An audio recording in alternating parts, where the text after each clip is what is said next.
শুরুতেই জানিয়ে দিব আজকের গুরুত্বপূর্ণ সংবাদ বাংলা সংবাদ। ছাত্রলীগ নেতা মাসুদের হত্যাকারীদের বিচার চাইলেন জয়। জানাবো শেখ হাসিনাকে নিয়ে জটিলতা, কোন পথে এগোতে পারে ভারত। এবং সর্বশেষ জানাবো আমি সানি লিওন না, শিরিন শিলার ক্ষোভ প্রকাশ। এতক্ষণ শুনছিলেন সংবাদ শিরোনাম, এখন থাকছে বিস্তারিত। রাজশাহী বিশ্ববিদ্যালয়ের সাবেক ছাত্র আব্দুল্লাহ আল মাসুদকে হত্যার সঙ্গে জড়িতদের গ্রেপ্তার ও দৃষ্টান্তমূলক শাস্তি দাবি করেছেন সাবেক প্রধানমন্ত্রী ও আওয়ামী লীগের সভাপতি শেখ হাসিনার ছেলে সজীব জয়। সোমবার নিজের ভেরিফাইড ফেসবুক পেজে তিনি এমন দাবি করে একটা পোস্ট দেন। সজীব জয় তার স্ট্যাটাসে দাবি করেন, জামায়াত শিবির তার পা কেটে নিয়েছে 2014 সালে। তখন বাকি হাত পাগুলো রগও কেটে দিয়েছিল। 10 বছর ধরে পঙ্গু জীবনযাপন করছিলেন আব্দুল্লাহ আল মাসুদ।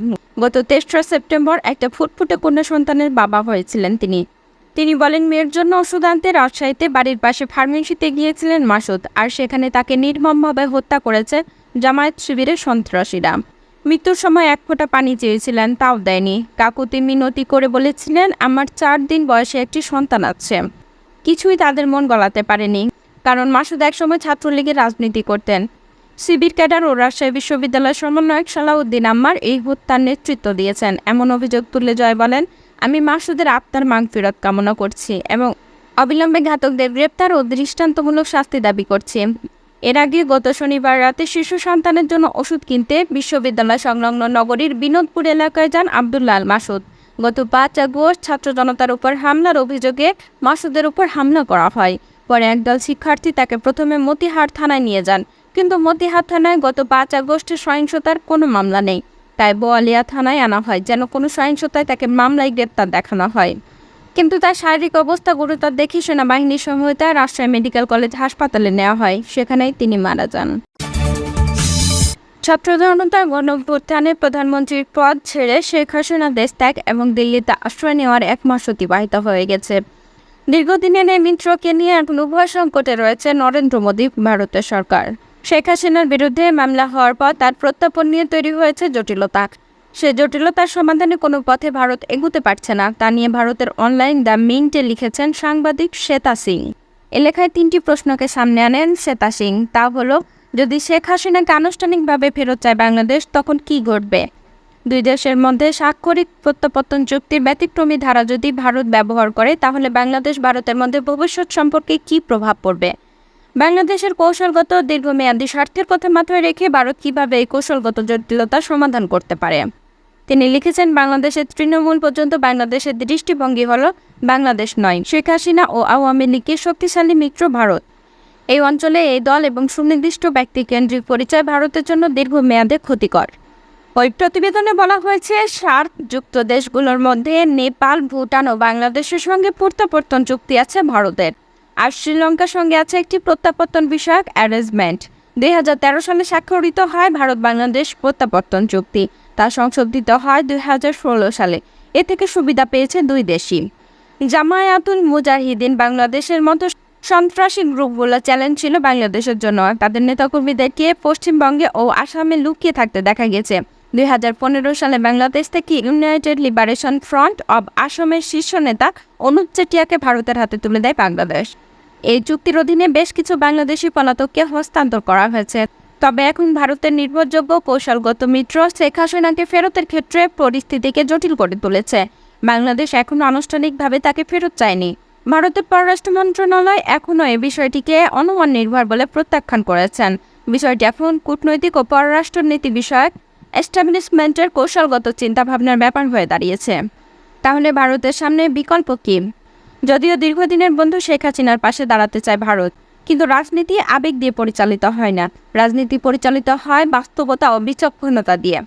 বাস্তবিক রাজনীতিতে ব্যক্তিভিত্তিক রাজনীতির ঊর্ধ্বে জাতীয় স্বার্থ। ভারতের প্রতিক্রিয়া বা জবাব কী হয়, এখনও সেটা দেখার বাকি। যদি তারা প্রত্যাবর্তন অনুরোধ প্রত্যাখ্যান করে, তাহলে প্রত্যাবর্তন চুক্তির ব্যতিক্রমী ধারাগুলো ব্যবহার করে তার উপর ভিত্তি করে সেটা করতে হবে। এই ধারা নিয়ে এখনও বিতর্ক আছে। ভারত চুক্তির অনুচ্ছেদ 6 ও অনুচ্ছেদ 8 ব্যবহার করে তার বৈধতার ক্ষেত্র তৈরি করতে পারে। অনুচ্ছেদ 6 ব্যতিক্রমী ক্ষেত্র হিসাবে পলিটিক্যাল ক্যারেক্টার্স অফ অফেন্স ব্যবহার করা হয়। এই অনুচ্ছেদ রাজনৈতিক অপরাধের ব্যতিক্রমকে অনুমোদন করে। অন্যদিকে অনুচ্ছেদ 8-এর 1 ধারাতে বলা হয়েছে, একজন ব্যক্তিকে প্রত্যাবর্তন করা যাবে না যদি তার বিরুদ্ধে আনীত অভিযোগটি ন্যায্য বিচারের স্বার্থে সরল বিশ্বাসে করা না যায়। এ দুটি ধারা বা উপধারায় ভারত টেকনিক্যালি ব্যবহার করতে পারে, যা আন্তর্জাতিক আইনের অধীনে প্রত্যাপনের অস্বীকৃতি জানানোর পরিমাপকের মধ্যে পড়ে। তা সত্ত্বেও এটা করা হলে ভারত বাংলাদেশ সম্পর্কের উপর ক্ষতিকর পরিণতি বয়ে আনবে। অনেক বছর ধরে অন্য প্রতিবেশীদের মতো বাংলাদেশকেও দেখে এসেছে ভারতের নীতি নির্ধারকরা। এখন সময় এসেছে বাংলাদেশের ভেতরে ভারতকে কী দৃষ্টি দেখা হবে সেদিকে মনোযোগ দেওয়ার এবং সেখানকার সেন্টিমেন্টকে স্বীকৃতি দেওয়ার। সেটা করতে হবে রাজনৈতিক এবং গ্রাউন্ড পর্যায়ে উভয় উপায়ে। তৃণমূল পর্যায়ে বাংলাদেশের দৃষ্টিভঙ্গি হলো বাংলাদেশের চেয়ে শেখ হাসিনা ও আওয়ামী লীগ হলো ভারতের শক্তিশালী মিত্র। এই দল এবং সুনির্দিষ্ট ব্যক্তিকেন্দ্রিক এ সম্পর্কের পরিচয় ও অঞ্চলের দীর্ঘমেয়াদে ভারতের স্বার্থের জন্য ক্ষতিকর, বিশেষ করে যখন চীনের সঙ্গে স্বার্থের প্রতিযোগিতা চলছে। ভারতের নেইবারহুড ফার্স্ট পলিসি, সাগর ডক্ট্রিন এবং অ্যাক্ট ইস্ট পলিসির জন্য বাংলাদেশ হলো কৌশলগত আঠার মতো। বাংলাদেশ জাতীয়তাবাদী দল বিএনপি সহ বাংলাদেশের সব মূল বিরোধী দলের সঙ্গে সব চ্যানেল ভারতের উন্মুক্ত রাখার গুরুত্বপূর্ণ নিজেদের জন্য। এই পথেই ভারতের পলিসি এস্টাবলিশমেন্ট প্রথমে সচল হয়েছে। এছাড়া বহুল আলোচিত সংখ্যালঘু কার্ড বাংলাদেশে ভারত দীর্ঘমেয়াদী স্বার্থের পক্ষে যাবে না, কারণ বাংলাদেশের অন্তর্বর্তীকালীন সরকারের প্রধান উপদেষ্টা প্রফেসর ডক্টর মোহাম্মদ ইউনূস পরিষ্কার করে বলেছেন, আওয়ামী লীগ ছাড়া বাংলাদেশের অন্য সব রাজনৈতিক দলকে ইসলামপন্থী হিসেবে বিবৃত করা থেকে বেরিয়ে আসতে হবে নয়াদিল্লিকে। তাহলে ভারত কি ভিন্ন হতে পারে? তারা কূটনীতি এবং আন্তর্জাতিক আইনকে একসাথে নিয়ে একটি বহুমুখী উদ্যোগ নিতে পারে। ভারতকে দেশের ভেতরে সংখ্যালঘু কার্ড খেলা থেকে বিরত হতে হবে, কারণ ভারতের স্বল্পমেয়াদের রাজনৈতিক ঘটনা প্রবাহ বাংলাদেশের সমান ও বিপরীত প্রতিক্রিয়া সৃষ্টি করে। বাংলাদেশের সংখ্যালঘু সম্প্রদায় নিরাপত্তা ও সুরক্ষার বিষয়টি যদি ভারত সর্বোচ্চ কূটনৈতিক চ্যানেল ব্যবহার করে তুলে ধরে, তাতে ভারতের উদ্বেগ কোনোভাবে হেয় করা যাবে না। সংক্ষেপে, এই সময় প্রয়োজন কৌশলগত বাস্তবতা। ঢাকায় সিনেমার উঠতি নায়িকা শিরিন শিলা। চলচ্চিত্রের পর্দায় তাকে নিয়মিত দেখা না গেলেও বিভিন্ন সময় নেতিবাচক কাণ্ডের সাথে নাম এসেছে এ নায়িকার। নিজের নামে সামাজিক যোগাযোগ মাধ্যমে বিভিন্ন মন গড়া কন্টেন্ট ছড়ানোর অভিযোগ তুলে ক্ষোভ প্রকাশ করেছেন শিরিন শিলা। সম্প্রতি কয়েকটি ফেসবুক পেজ ও ইউটিউব চ্যানেলে এই নায়িকাকে নিয়ে বিভিন্ন প্রতিবেদন প্রকাশ করা হয়, যেখানে দাবি করা হয় সরকার পতনের পর যুবলীগের শীর্ষ এক নেতার সঙ্গে গা ঢাকা দিয়েছেন তিনি। এছাড়াও শিরিন শিলার বিলাসী জীবনযাপন, তার আয় ও বিদেশে সফর নিয়েও প্রশ্ন তোলা হয়েছে। পাশাপাশি দাবি করা হয়েছে অভিনয়ের পাশাপাশি অসামাজিক কাজেও যুক্ত হয়েছেন এই অভিনেত্রী। বিষয়গুলো নিয়ে চরমভাবে খেপেছেন শিরিন শিলা। প্রথম দিকে সবাই নজর না দিলেও এখন বাধ্য হয়ে আইনের আশ্রয় নিচ্ছেন তিনি। সম্প্রতি ফেসবুকে এক ভিডিও বার্তায় এমনটাই জানিয়েছেন এই অভিনেত্রী, যেখানে শিরিন শিলা বলেন, প্রায় 6 থেকে 7 বছর আগে ক্যাসিনো কাণ্ডে কয়েকজন নায়িকার সঙ্গে আমার নাম এসেছিল, সেটা আপনারা এখন আবারও টেনে আনছেন। বেশ কিছু প্রতিবেদনে দাবি করা হচ্ছে যুবলীগ নেতার সঙ্গে আমার সখ্যতা রয়েছে, তাদের সঙ্গে আমি বিদেশ সফরে গিয়েছি, যে কারণে সরকার পতনের পরে গা ঢাকা দিয়েছি। তাদেরকে মিথ্যা প্রমাণ করে এই অভিনেত্রী বলেন, দেখুন আমি তো আমার জায়গাতে রয়েছি, গা ঢাকা দেব কেন? আর যাদের কথা বলা হচ্ছে আমার জানা মতে তারা এখনও জেলে, তাদের আমেরিকার ভিসা নেই। আমি বাইরে গেলে আমেরিকাতে যাই। গত 6 থেকে 7 বছর আগে আমি কখনো দুবাই কিংবা অন্য দেশে যাইনি, শুধুমাত্র আমেরিকা ছাড়া। সেখানে তাদের সঙ্গে বিদেশ সফরের প্রশ্নই আসে না।